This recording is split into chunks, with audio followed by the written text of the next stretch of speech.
Questions होते हैं। पहले एक बहन ने पूछा है कि मेरे ससुर अपना मकान बेचना चाहते थे जिसकी जिम्मेदारी मेरे शोहर को दी।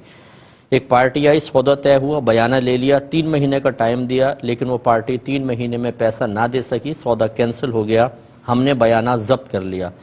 अब दूसरी पार्टी आई और उसने जदीद बयाना दिया है, तो जो पहले वाला बयाना है ये बहन पूछती हैं कि वो मेरे शौहर रख सकते हैं या इसमें इनके भाई बहनों का भी हिस्सा होगा। देखें, इसका जवाब ये है कि बयाना जो है ये हमारी अपनी इख्तिरा और ईजाद है। शरई लिहाज से बयाने का कोई तसव्वुर नहीं है, ईजाब व कबूल से ही सौदा पक्का हो जाता है। और बयाना जिसको हम एक एडवांस भी कहते हैं या पहली मतलब थोड़ा सा टोकन मनी दे देते हैं, ये अगर सौदा कैंसिल हो जाए तो उसी का है जिसने बयाना दिया था। लिहाजा इसको जब्त कर लेना जुल्म, नाजायज़ और गुनाह है, और ये गुनाह हमारे मुआशरे में काफ़ी आम हो चुका है, इसको ख़त्म करना चाहिए। लिहाजा आप ये कहाँ ये सोच रहे हैं कि हम रखें या भाई बहनों में तकसीम करें, ये तो रखना ही आप लोगों का गुनाह था, रखने की नीयत करना गुनाह है, उस पार्टी को वापस करना वाजिब है। अगरचे बाज़ उलमा इसके जवाज़ का फतवा देते हैं कि जी इतने अरसे उसने पार्टी ने रोक कर रखा, उस नुकसान के तदारुक में हम बयाना रख सकते हैं।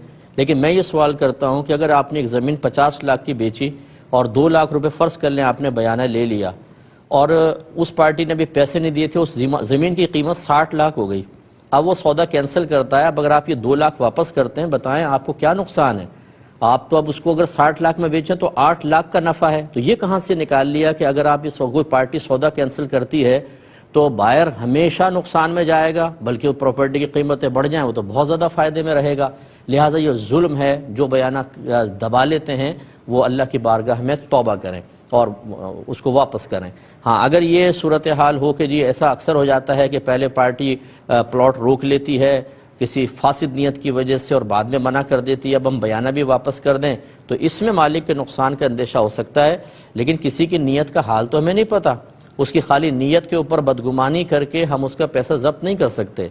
यूँ आप कर सकते हैं कि जब आप ये मकान बेचें और बयाना लें तो वो बयाना असल में आप एक पेन की कीमत के तौर पर लें।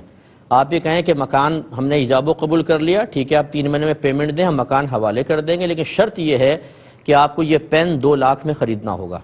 वो कहे ठीक है, अब उस पेन की कीमत आपने 2 लाख में ले ली, अब अगर वो और 2 लाख ले लिए, पेन दे दें उनको। अब अगर सौदा कैंसिल भी हो जाता है तो आपको ये 2 लाख देने की ज़रूरत नहीं है, क्योंकि ये तो पेन की कीमत थी, पेन आपने दे दिया।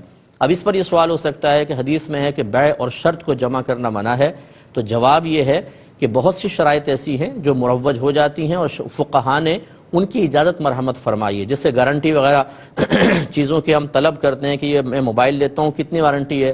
वो कहता है 1 साल की वारंटी है, तो ये हम शर्त ही तो लगा रहे हैं कि ख़रीदता हूँ इस शर्त पर कि 1 साल की वारंटी होगी।